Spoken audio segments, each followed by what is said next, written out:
Coming up on Hoge Jahns, we're talking draft in October. Kind of. We're going to revisit the 2024 quarterback class with our guy Fran Duffy, All City's NFL draft analyst. And since he's here, we will talk a little bit about the upcoming draft, some of the prospects here as we move on into Week 6 against the Washington Commanders. Hoge Jahns starts right now.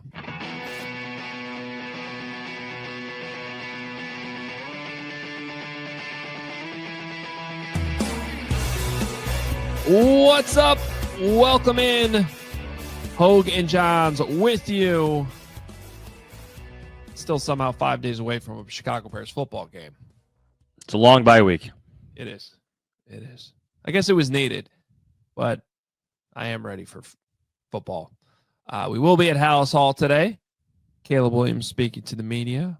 And then the Bears are actually off tomorrow on Thursday before having their normal Thursday on Friday. The same schedule they did week 1 when they are on Monday Night Football. 2 Monday Night Football games in 6 weeks for the Chicago Bears. And then they're practicing again on Saturday?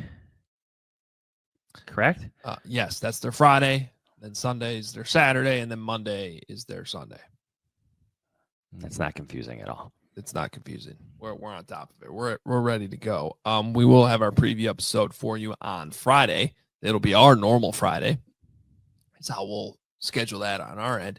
And I do want to tell you, Monday, if you are looking for a place to watch the game, there's a great event for the Vaughn McClure Jeff Dickerson Foundation. I got the hoodie on right now. TVMJD Foundation. Their annual fundraiser, and every year has been awesome, but this year they did something a little bit different, and they're having a watch party for the game Monday night. And we are going to be doing, not we as Hoge Jahns, because Jahns is going to be at the game in D.C. I'll be in Washington, yep. Although you will be making an appearance on that pregame show. We will be doing our CHGO Bears pregame show from the event, which is taking place at Morgan's on Fulton, which I have not been to, but the pictures look unbelievable. It's close to our CHGO studios in the West Loop. And they have a great rooftop area that we're going to be on with views of the city and the game on TV. So we're going to do our pregame from there.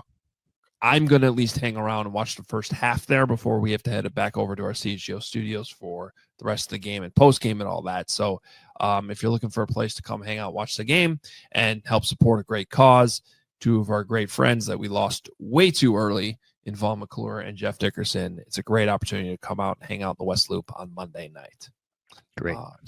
In terms of tickets, go to my Twitter, because the actual link is tvmjd-fundraiser.eventlify.com. So just go to my Twitter at Adam Hogan. John's retweeted it too. So either one of our Twitters, we'll retweet it on the Hoge Jahns account as well. Katie, if you could do that. And you'll be able to find the link there. And I'm sure our friend Chris Emma, who has a lot to do with this foundation and the planning of this event, check out his Twitter account as well for more information. Yeah. Chris has been awesome with this, and he's the one that invited us out for this, and he's been very, very helpful. So you're not listening, Chris. Actually, Chris has been listening very, very well. He's doing a great job. So, and he's everything he's been doing with the foundation has been great. So come hang out with us Monday, and we'll have a great time. See if the Bears can beat the Commanders. In the meantime, we thought with another one of these Jayden Daniels, Caleb Williams matchups, 2 in 2 years, and we know how last year went. We just kind of know how this whole thing's been going. Over the course of the next, 40 minutes, we're going to share a lot of information with you, some numbers as well, after we talk to our guy Fran Duffy here. But Fran is our all-city NFL draft analyst. Scouted these quarterbacks a couple years ago very, very, very closely. And we thought we'd bring him back with pretty decent sample size now of NFL tape to evaluate to see kind of where this all stands. And it's not just Caleb versus Jayden. It's Drake May, it's Bo Nix, Michael Penix, all these guys from this draft class, J.J. McCarthy, who we don't have much tape on at this point. just thought it'd be a good opportunity to sort of revisit the 2024 quarterback class with our guy Fran Duffy. So let's do that right now.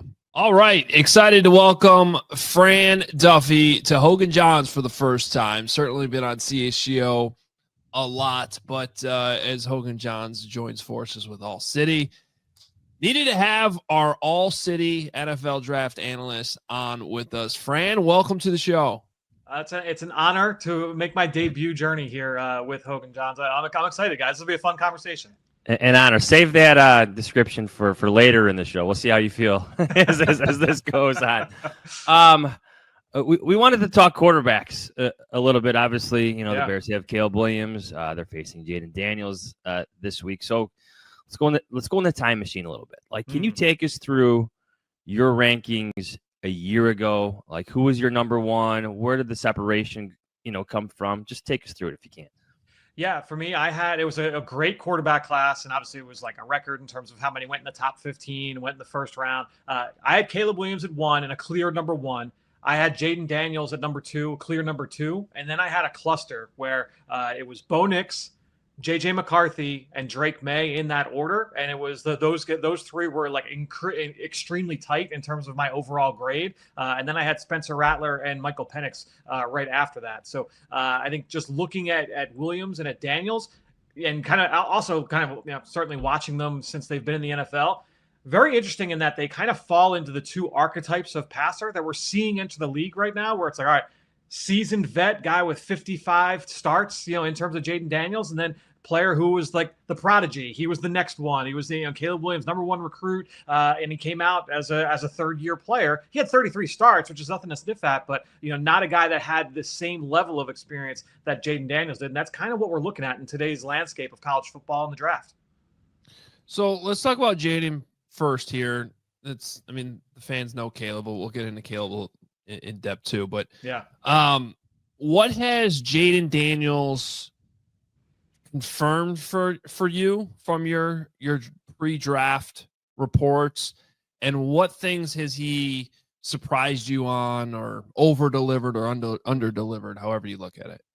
Yeah, the big thing that I would say confirmed from the pre-draft evaluation would be the negative play avoidance. Right? He was really good at avoiding sacks. He was a high scramble rate player, like exorbitantly high scramble rate. So if it wasn't there early, he took off. He did have the ability to be able to go through progressions, but he was very, very often, I'm going to lean on my legs here. I'm going to break the pocket. I'm going to roll out. And often when he did, he was looking to run. Now, he's an electric athlete, and that carried over to his first year in the league and what we've seen here from them so far in 2025 as well in year 2. Now, I was a little bit worried about the durability. He took some violent shots in the SEC in that final year, and it was like, man, you cannot make a living doing that in the NFL. He missed a little bit of time as a rookie. He's already missed a couple games here as a sophomore. So, that is something certainly to kind of earmark here for moving forward. But I would say for me, the negative play avoidance for Jayden Daniels, he does not put the ball in harm's way often. He was a really good point guard and distributor with a good, obviously, the pass game, the weapons that he had at LSU with Malik Neighbors, Brian Thomas Jr., those guys speak for themselves. But I think when you're looking at that was one of his superpowers, was that ability to create, but then also that ability to not put the ball in harm's way as well. I want to ask about your Bo Nix ranking there. Like, how much heat did you take for that? That's, it's pretty well against the consensus a little bit, but it must feel good to be proven right a bit because of what he's doing with the Broncos. Yeah, and it's one of those things that's why one of the things I hate about rankings is like, oh, well, you had Bo Nix at 3 and you had Drake May at 5. You must have hated Drake May. I was like, no, I really like Drake May too. I like all those guys. They were, to me, it was a really, really strong class. To me, why I was a little bit higher on Nix than others is that I just saw a guy that continued to improve and was honestly, I viewed him as basically plug and play as you're going to get in the NFL, right? We know how the trials and tribulations a quarterback is going to have going from college to the league. It's not often that you see a player do what Jayden Daniels did a year ago, and even Bo Nix. That was a really strong rookie season for a quarterback in terms of NFL history when you look at it contextually. So for me with Bo, it was similar to Jayden, where it was, all right, this is a guy that's going to take care of the football. He's going to be courageous and ambitious as a passer down the field. A lot of people made made bones about the fact that highly schemed offense at Oregon. It was a ton of screens and RPOs. And yes, there was. But I think it can be tough to entangle or disentangle, I should say, what a guy is asked to do versus what he can or can't do. Right. And so that is often, well, honestly, at the crux of a lot of evaluations in the NFL, not just at quarterback, but across positions is like, all right, well, this is the role that he played in college. Does that mean that he has to do that in the NFL, or can he be more than that? And I think with Bo Nix, I saw a guy that was consistently accurate. The repetitive mechanics stood out. He had the ability to make plays at all three levels of the field, and the accuracy was just really, really impressive. The touch, really, really impressive. So I really liked what I saw from him his final year. And if you told me, John, 4 years ago, watching that guy at Auburn, that I was going to feel that strongly about him when he got to Oregon, I would have said you were nuts. But you got to give these guys time to be able to develop, and he developed into a really good prospect. Well, that's why you're the draft analyst, because I stood there on the sidelines at that Citrus Bowl, Northwestern Auburn, and was like, I'm out on this guy. This guy's horrible. He's not going to make it to the NFL. And I had him way down in my rankings, and he's proving me wrong right now. So, credit to Bo Nix for that. Now, I'm going to ask you the same question I asked you about Jayden. With Caleb, what has he confirmed for you so far from what you thought, and what has maybe surprised you either positively or negative, based on what you thought coming out? Yeah, I think that right now we're seeing the arm talent, the creativity, that ability to make 2, 3, 4 throws a game where you're just like, wow, even going back to week 1, week 2, where it's like, hey, the results aren't necessarily there. What is the completion percentage? What is he doing in the second half of games? The Bears are losing, and it's like, oh, like, I don't know if this guy's got it. But then there are a few throws every single game. You're like, yeah, like, that's what gets you excited. And to me, whereas Jayden was like the negative play avoider, with Caleb, one of the only negatives I had for him in the report was like, all right, he's going to take bad sacks by trying to do too much, right? Trying to put too much on his own shoulders. And we saw that in spades last year. And, at times this year, although he has gotten better there. I've been very encouraged by what we've seen so far from Caleb Williams in year 2 with a new offensive scheme. That is a lot to put on a young quarterback. I'm based here in Philadelphia, and Jalen Hurts has done this every year in the NFL and in college, where you have to adjust to a new play caller and sometimes a new system year after year after year. That can be very, very difficult. You guys have seen that up close in Chicago, not just with Caleb, but over the last several years with a lot of these young quarterbacks.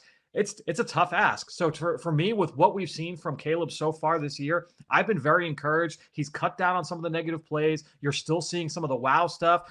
His ability to kind of go through progressions. There are some really good flashes there. I think that if he can continue to do that, that will be huge for his future development. Some of the things you were just saying about Bo Nix kind of stuck with me in terms of what Caleb Williams is going through. Like, what he's being asked to do now under Ben Johnson is not only different than last year, but what he did at USC, what he did in college. Like, I just think of the cadence. Everything that the Bears want him to master in terms of his cadence is different than last year, different than college. Playing in the pocket with Ben Johnson, different than last year, different than college. So what do you make of, well, let's just start with this. Like, what do you make of his pairing with Ben Johnson, and what do you want to see in the future from it? Yeah, there's like whenever you're talking about like a coach and player combination, and it's the same thing with like QB wide receiver combination. Though anytime you're dealing with it, it's the on-field dynamic and then the off-field dynamic. And I am really excited about the on-field dynamic because we know what Ben Johnson can do schematically for his quarterback. We've seen it in action with the Detroit Lions over the last few years. So, to me, like, all right, take Caleb Williams and his talent, plug him into that ecosystem. Man, I'm really excited, especially when you pair that with Rome Odunze and DJ Moore and Luther Burden and these tight ends. Like, all right, yeah, like sign me up. I'm really excited for that. I think the part that gave you a little bit of pause was, okay, like, what are the dynamics going to be on like a personal level? Then there's the, handing all the nomenclature of the offense, what he's being asked to do in the huddle to the pre-snap phase in terms of handling multiple play calls at once, check with me kind of situation, that ability to get in and out of plays. Is he going to be able to handle that as a young player? And if he doesn't handle it well, how do you fight through that adversity, not just solely for Caleb, but that dynamic between the quarterback and the head coach? We know that Ben Johnson, or at least everything that we've seen, has shown that he's hard on his players, which a lot of guys embrace and some guys don't. And so do you want to see like, all right, like feet to the fire, how does Caleb respond in those situations? And to me, like that's always one of the things that obviously us on the outside, we don't get to see, but it's one of the biggest things that's going to determine if this marriage is going to work. So in an alternate universe where you could take 21 games of NFL tape and add it to your scouting reports, would your rankings on these quarterbacks change right now if you could incorporate everything you've seen at the NFL into how you'd rank them today? I think that I would be disingenuous if I were to say like, yeah, like I would take Caleb Williams right now, sight on, over Jayden Daniels. I think we've seen some of the highs that we saw from Jayden last year in terms of what he did for that offense with not a ton around him from a talent standpoint and lift them to the NFC title game. I think that I would take Jayden Daniels over Williams. But to me, like looking at Williams, and if, when I think about all 32 teams going into the year and I'm like, all right, like, what would a good season look like for Caleb Williams, for the Chicago Bears? To me, one of the things that I had in my mind was, okay, can Caleb Williams by the end of 2025 make it so that Bears fans, Bears coaches would say like, yeah, we would not trade him for Jayden Daniels, right? Like we want him to be in that same discussion point. And honestly, I think that you're on that track. You're on that path where you'd say, yeah, we have seen enough from him where we feel really good about him being the franchise quarterback. What he's done over these first few games has been very impressive. Can I ask you about the receiver class from last year real quick? You mentioned Rome Odunze. He had this very good quarterback class, and he had this very good receiver class where he had some debate about who's number one. So how did you rank them last year, and what do you make of Rome Odunze's, really, significant progress this year? Yeah, Odunze was a little bit of a slow burn for me where I really liked the player. Like I liked the floor. I wondered what the ceiling was. And so I did have a tier break between Marvin Harrison Jr., Malik Neighbors, and then Odunze. I had nearly identical grades, very close grades on Harrison and Neighbors. I did have Harrison 1, Neighbors 2, Odunze 3. I had Keon Coleman very tight behind Odunze. And I kind of looked at them in similar lights where I wondered what was the athletic upside, that ability to be like, that true, like dynamic, outside the numbers type of option as a quote unquote wide receiver 1 in the NFL. He's been really, really good. I mean, his ability to play through contact throughout the route. I just went through and just watched all of Caleb's dropbacks before I jumped on with you guys just to get a sense like, all right, like how has this pass game been looking, and continue to be impressed with what number 15 has done so far this year. Obviously, we saw it in flashes last year as well. So that was how I stacked those three a year ago, but I've been very impressed with what we've seen from Rome Odunze thus far. One more on Caleb before we kind of switch more to current prospects and get a little check-in on this coming draft class. Now that I hear that you went and watched all the dropbacks, and it's fresh in your mind. What's really stood out to me that I'm kind of surprised at the progress through just 4 games this season is how comfortable he's looked in the pocket. Yeah. And I'm talking the base, the footwork. These were all things that in camp, and even honestly coming out of week 1, Ben Johnson was still talking about his footwork and some of the accuracy issues. It just seems to have really settled down. And maybe that last game against the Raiders is kind of a tough one to completely judge because Max Crosby was just completely wrecking that game the entire time. But, especially against the Cowboys, to me, it seems like there's been some real progress there. And from all the quarterback play I've watched over the years in the NFL, I think that is a very significant progress and development because some quarterbacks, including a couple of the ones we've covered here before this guy, just never really settled down in the pocket and figured that out. Yeah, I was impressed with it as well, especially given the fact that he's been doing so much work under center, which he did not do at all at USC. And so seeing him really kind of evolve, just from that alignment, because that is a big ask for a quarterback, not just like the quarterback center exchange, but then the active play action where you're turning your back to the defense and the picture is going to change for you. Are you able to maintain that same sense of timing and rhythm? Because especially in an offense like Ben Johnson's, this is the case for every offense, but especially for one like Ben Johnson, the routes, everything, the whole concept is tied to your feet and is tied to your eyes. And you want those two to be married together throughout. And so if your feet are hurried, if your eyes are moving faster than your feet or vice versa, Well, now everything's out of whack. And so, yes, it's nice that you have the ability to make throws when you're off platform and you can make those crazy kind of circus plays.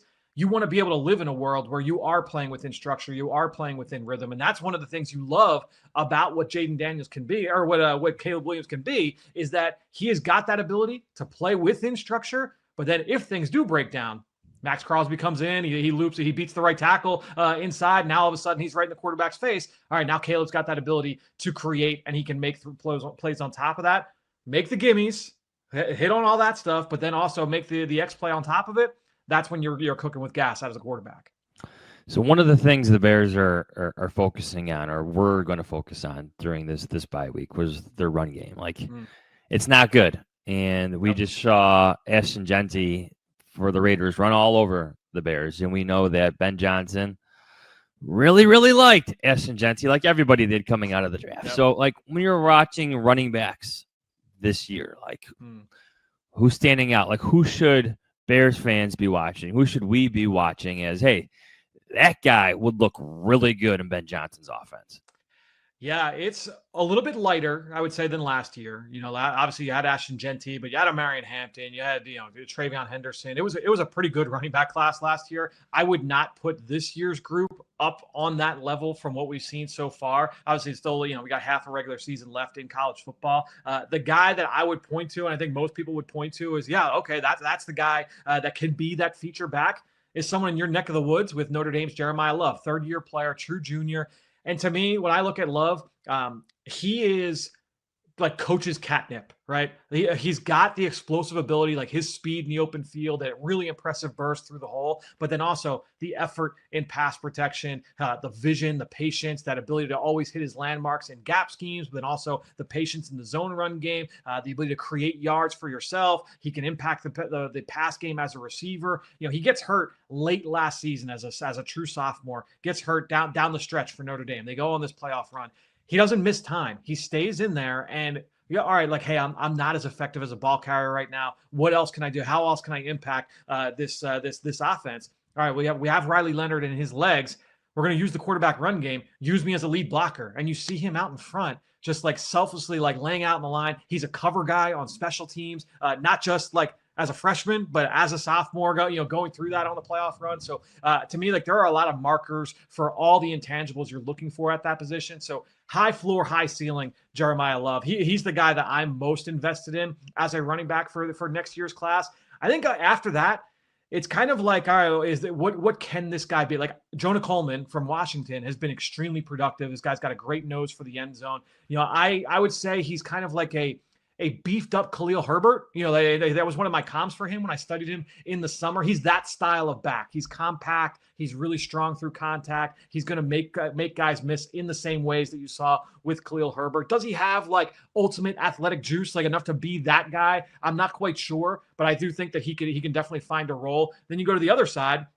You look at Damon Claiborne from Wake Forest, who is extremely undersized. He's more in your Tariq Cohen mold, right? He is electric. He's got great lateral quickness. He's got top end speed, but does he have the size to be that foundation ball carrier? I think when you get past Jeremiah Love in this class, for the most part, from the guys that I've studied, I've struggled to see oh yeah, I feel great about this guy being a true 3-down presence. It would be Love, and then a tier break for me with this group. So one of the cool things we do at All City that's different from all the other draft coverage you're going to get out there is we have the draft database for our diehards, and I have early access to this right now. So I'm looking at what Fran's looking at, although he's probably looking at his crazy spreadsheets too, that have even more information. But this for our diehards that have experienced this last couple of years, it's amazing. You get to see what Fran is working on in real time as he updates these rankings, as he updates these profiles. It's all available to our diehards if you want to scan that QR code. Now, it's not available yet, but will be very shortly. Yes, that's what I wanted to get to, because in the past couple of years, and this all started with our Bears 100 a few years ago before we even had Fran on board. Now we have Fran doing the whole thing for all of our markets behind the scenes. And we've been releasing this, during draft season.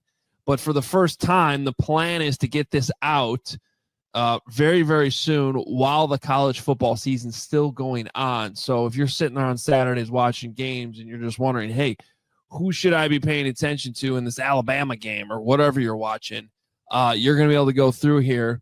And as I scroll through it, Fran, I mean, I'm seeing 130 profiles already ranked and plenty more beyond that you're already starting to work on that aren't quite in the rankings yet. So Yep. Now's a great time to sign up to become a diehard. What do you want to tell us about kind of where this project's at this point and where it's headed?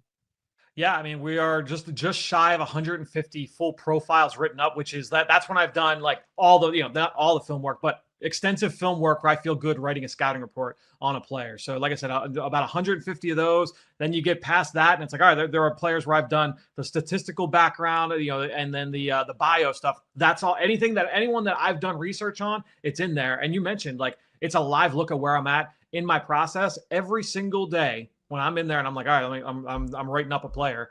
All right, I'm going to make my changes on my sheet, and I make the changes on, and it shows up in the Die Hard draft guide. So literally, like every single day, there are changes. And if you can go into the spreadsheet, the far right of the column, it'll say like last updated, and that way you can always see like, all right, what changes did Fran make to the draft board today? So did the guy go up? Did the guy go down? Did he add a video breakdown? Did he do more film work on this player? Or, did he do an extra player comp on a player? Did he hear something from a source that he put in there? All that stuff will be updated every single day throughout the day.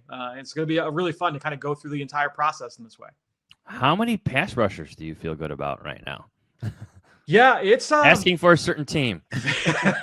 No one in particular. I've done a full eval on 16 pass rushers so far. It's a solid group. It's a good group overall.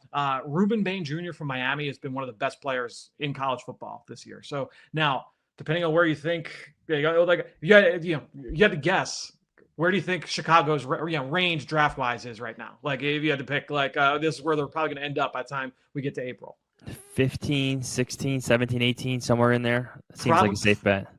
Probably off the board by that point. If I had to guess on Ruben Bain. Now here's the one caveat to that is I don't think he's like an athletic phenom in that way. Like he is more toughness, physicality, technique, leadership, intangibles. The production has been there. I mean, this guy, he's awesome. He's really, really fun. But I don't think he's going to like light the combine on fire. So is there a chance that he falls to like 13, 14, 17? Yeah, I think that possibility does exist. He's my top-ranked pass rusher right now.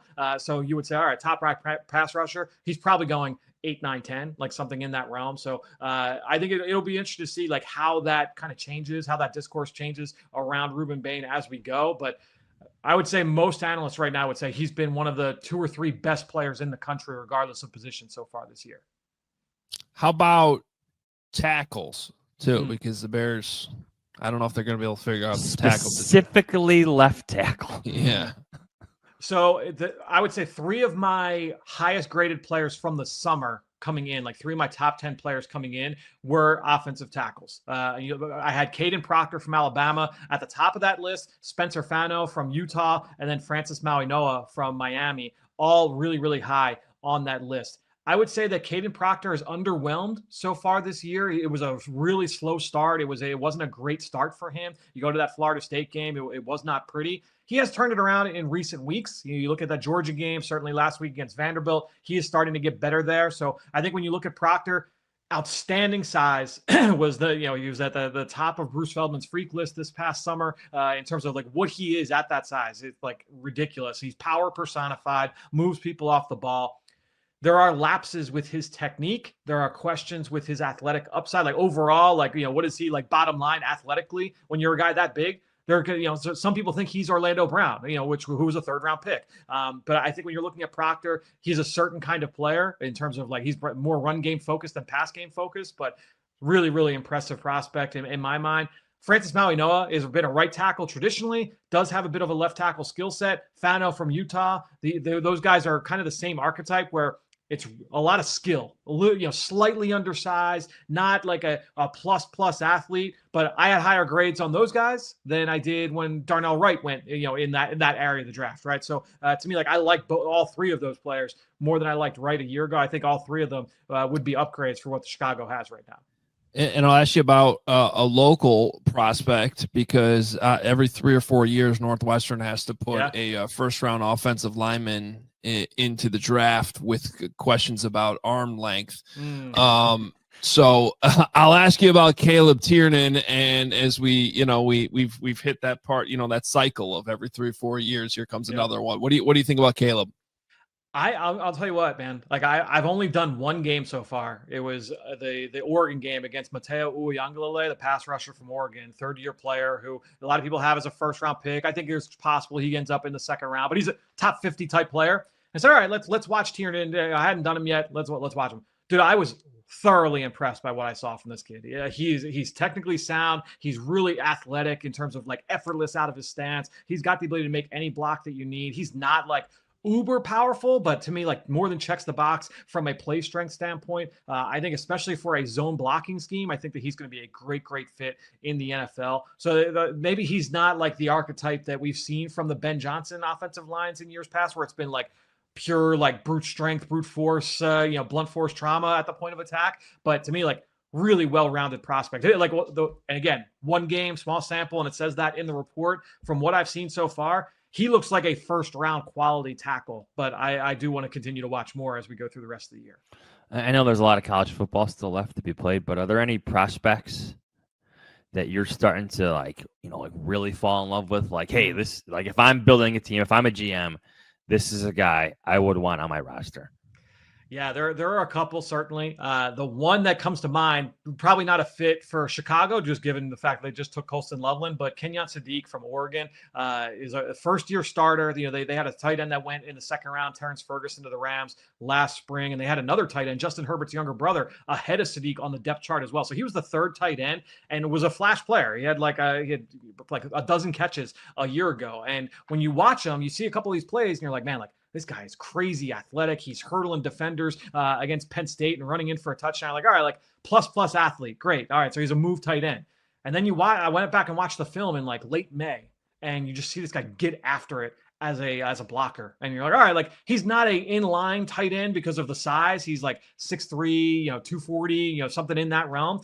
So he's built like an Isaiah Likely type, like an Aaron Hernandez type, in terms of the the physical tools. But he's an outstanding athlete. He's tough as all get out. He's getting better as a route runner. He plays all the special teams. He was the #1 recruit in the state, coming out of, I want to say it was Idaho, if memory serves. He was somewhere in the Pacific Northwest. Very, very under-recruited, considering the fact that he was such a standout athlete. He was a track guy in high school, as a high school wide receiver. So he made the move to tight end.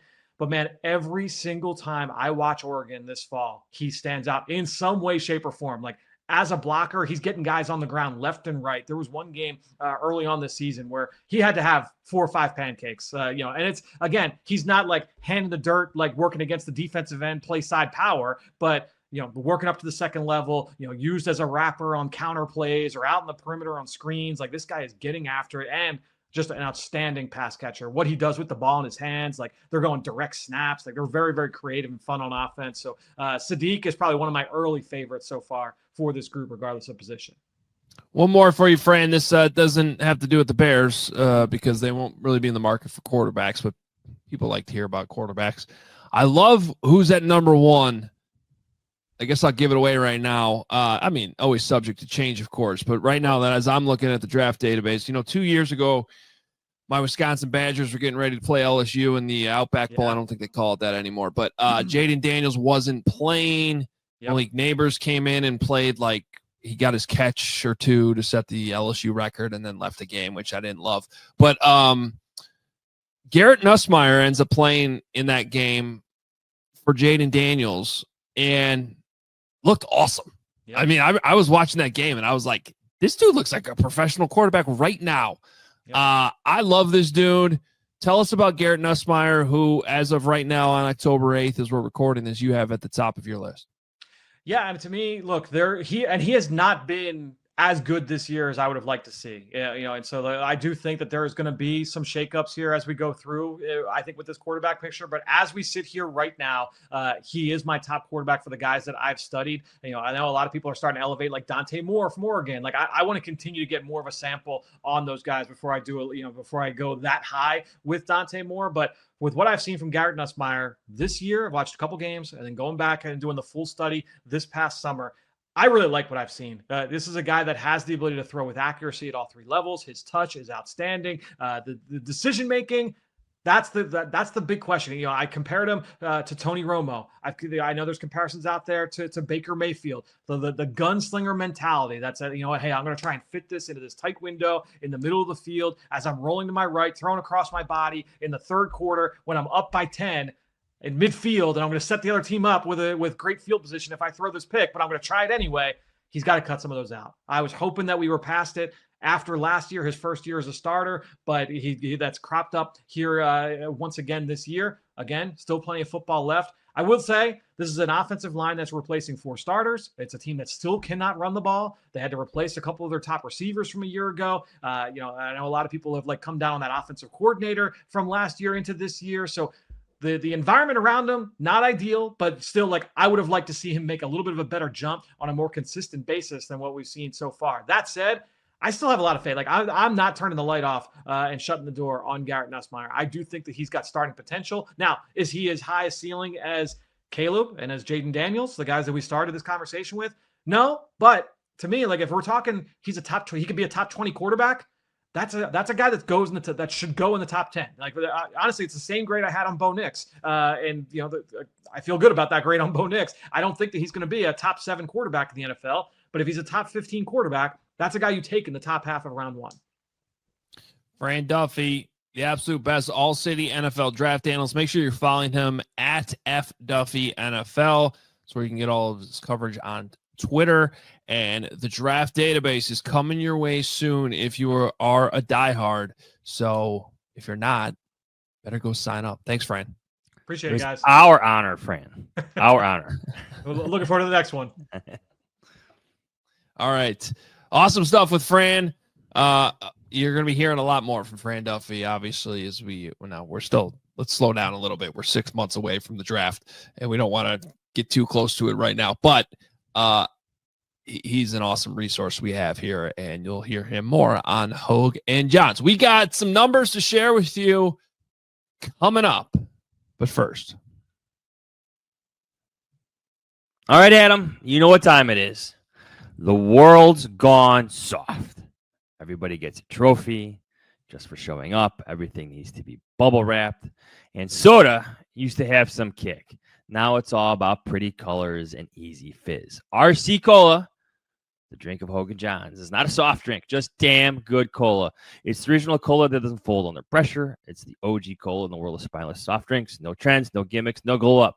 Just great pop. Can we call it pop? It's the same bold, crisp flavor it's always been. RC Cola tastes like a punch in the thirst. So do yourself a favor. Grab some RC at your local store. Stock up for all your end of summer parties, back to school celebrations, or just watching the game. RC is the move for whatever you're doing.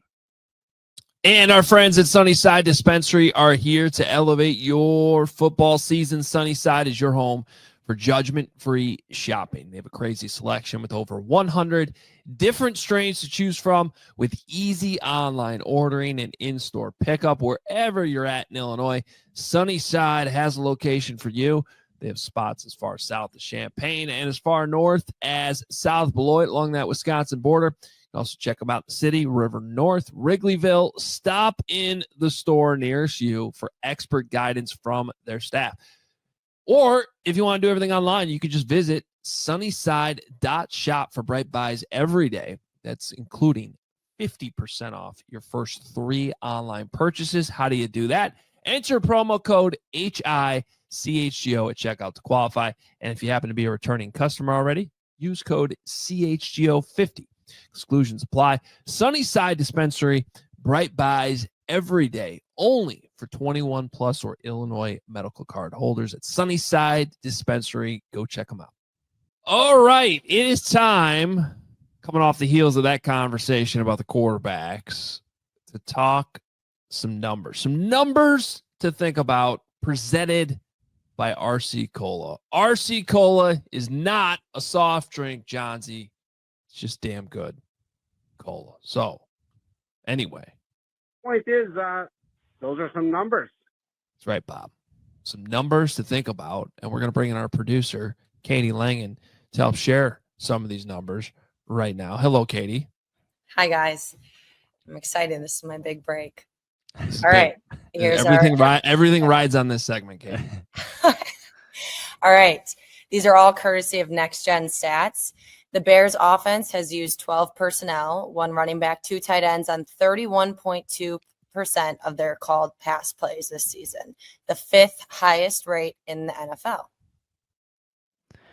I think what surprises me most about this number right now, Adam, is that it was without Colston Loveland for an entire game. Yeah. Well, Durham Smythe played a big role in that game. He did. Yeah. But Colston Loveland's your pass catcher. He's the one who creates mismatches all across the field. But the numbers are what they are. Ben Johnson likes 12 personnel. I think we all expected to see a lot of 12 personnel. And here we go. The Bears are passing a lot out of that formation or out of that personnel grouping. All right. If you give me a second, we can go to our next one, but I'll circle back because I want to know. I'm asking the Sumer brain right now what the Bears EPA is using 12 personnel so we can figure out how good they've been in 12 personnel. But anyway, Katie, go ahead. This next one's crazy. Jayden Daniels has scrambled on 20.5% of his dropbacks this season, the highest rate in the NFL. I think that goes back to what Fran was just saying a little bit ago. Yeah. If you're Washington, how much do you want that to decrease? Like it's sustainable for a while, but at some point you're thinking about his durability, his long-term longevity. At what point are you too concerned where you're now getting on your young quarterback? It's like, hey, let's throw the ball away. Let's get the ball out of your hands quicker. Let's not run around so much. I mean, it's got to be a big concern. And so I'll give you this number too that I got from the Sumer brain yesterday, because I think even if you take Jayden Daniels out of it, I still think it's very, very important for Caleb Williams. But when you compare Caleb and Jayden Daniels, Caleb so far this season has handled pressure better with a lower sack rate. His sack rate's 4.7%, which is a huge step in the right direction from last season. Jayden Daniels' sack rate, 6.7%. So much significantly higher, despite Johnsy, similar pressure rates. So they're getting pressured about the same amount, and Caleb's been taking fewer sacks, and I think fewer hits when you look at the scrambles and everything that Jayden does too when he's moving around. It's looking for like his yards per scramble. Like, so this is from Pro Football Reference. So Jayden Daniels, let me get this right. Let me find the correct stats here. So his yards per scramble last year, 2024, outstanding rookie season, it was 8.1. Right now it's down to 6.4. So something to watch, something to think about. Yeah. By the way, same thing with Drake May. When you compare, I shared these yesterday on CSGO, so sorry if some people are hearing this for the second time, but